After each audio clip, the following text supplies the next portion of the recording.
사회적으로 핫한 이슈를 키워드로 알아보는 핫키워드 시간입니다. 함예진 캐스터 안녕하세요. 안녕하세요. 네, 수능이 끝나면서 아르바이트 하고 싶어하는 수험생도 많죠. 여기에 12월 대학 종강 이후 대학생들까지 합세하면 꿀알바는 고사하고 마땅한 아르바이트 자리를 찾지 못할 확률도 있는데요. 이렇게 일하겠다는 이들이 넘쳐날 때 어떻게 해야 면접을 통과할 수 있을까요? 그리고 올겨울 시급 높은 일자리가 무엇이 있을지 핫키워드에서 짚어보겠습니다. 수능을 마친 고3 학생과 종강을 앞둔 대학생들까지 몰려든다고 하니 사장님들로서는 반가운 소식일 것 같은데요.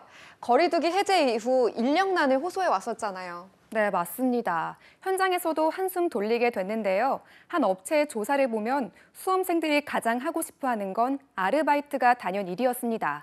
대학생을 대상으로 한 설문조사를 봐도 방학 이후 아르바이트를 계획한 이들이 10명 중 7명이었습니다. 그러다 보니 추운 겨울 아르바이트 경쟁률은 높아질 수밖에 없는 거죠. 이 가운데서도 시급이 가장 높은 일자리에 더 많은 이들이 몰리지 않을까 싶은데요. 올해 시급이 가장 높은 아르바이트는 어떤 건가요? 네, 1위는 퀵서비스였습니다. 시간당 평균 24,000원이 넘는 높은 시급을 제공한다고 하는데요. 아르바이트 평균 시급은 19,600원이란 걸 고려하면 꽤 높죠. 다음으로는 피팅 모델이었는데 시간당 평균 21,275원으로 평균 2만 원 이상의 높은 시급을 제공한다고 합니다. 다음으로는 보조 출연 등이 뒤를 이었습니다. 반면 시급이 가장 낮은 아르바이트 직종은 어떤 게 있었나요? 네, 시급이 가장 낮은 아르바이트 직종은 뷰티와 헬스스토어 분야로 평균 시급이 9,296원이었고요. 다음으로는 편의점 아르바이트가 평균 시급이 9,312원이었습니다. 스터디룸이나 독서실 등도 상대적으로 평균 시급이 낮았고요. 커피 전문점도 마찬가지였습니다. 같은 아르바이트지만 시급 차이가 꽤 큰데요. 그럼 고수익 아르바이트에서 더 몰릴 수밖에 없는데 이 치열한 경쟁률 어떻게 뚫으면 좋을까요? 네, 면접할 때 내가 고용주다 이런 생각으로 임하는 게 중요한데요. 고용주라면 당연히 얼마 있다 관둘 것 같은 아르바이트생, 불성실한 아르바이트생은 고용하고 싶지 않죠. 그래서 면접 시 성실함과 근면함을 드러낼 수 있는 일화를 얘기하는 것도 좋고요. 자신이 오래 아르바이트한 곳이 있다면 이력서에 꼭 기재하는 것도 도움이 되겠죠. 경험이 없더라도 초심자의 열정과 배우려는 자세를 강조할 수 있고요.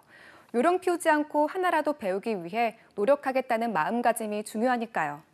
면접은 고용주만 보는 게 아니죠. 구직자 역시도 고용주가 어떤 사람일지 자세히 따져봐야 할 것 같습니다. 네, 맞습니다. 만일 면접 때 심한 갑과 을의 관계를 형성하거나 불친절한 경우 다른 선택지를 찾아보는 것도 요령이겠죠. 자신과 잘 맞지 않는 고용주의 업무는 고용되고 나서도 어려움을 겪을 확률이 높기 때문입니다. 처음 만났는데 반말로 시작한다든지 필수적인 근로계약서 작성을 피하려고 한다든지 최저임금을 주지 않으려 한다면 뒤돌아보지 않고 나오는 게 좋겠죠. 단기적으로 보면 아르바이트는 수익에 도움이 되지만요. 멀리 보면 취업에 도움되는 만큼 여러 부분을 따져봐야 할 것 같은데요. 네, 그렇죠. 교사를 꿈꾼다면 학원 강사나 조교 같은 일을 해볼 수 있고 기자를 꿈꾼다면 미디어 업종에서 수습 일을 해보는 게 도움이 되겠죠. 특히 대기업의 하위 계열사에서 특정 기간 이상의 알바 경험이 있는 경우 서류 단계에서 가산점을 주는 사례도 많아서 이런 정보는 사전에 챙긴다면 더 도움이 되겠죠. 물론 단기간에 바짝 돈을 벌어 좋지만 꼭 그것만이 아니라면 자신이 관심 있는 분야에서 급여도 받으며 경험을 쌓을 기회로 삼아보는 것도 좋을 것 같습니다. 네, 어떤 아르바이트든 공통으로 따져봐야 할 것들이 있습니다. 바로 근로계약서, 최저임금 준수, 휴식시간 표기 등입니다. 법적으로 보호받을 수 있으려면 이런 기본사항 절대 놓쳐서는 안 됩니다.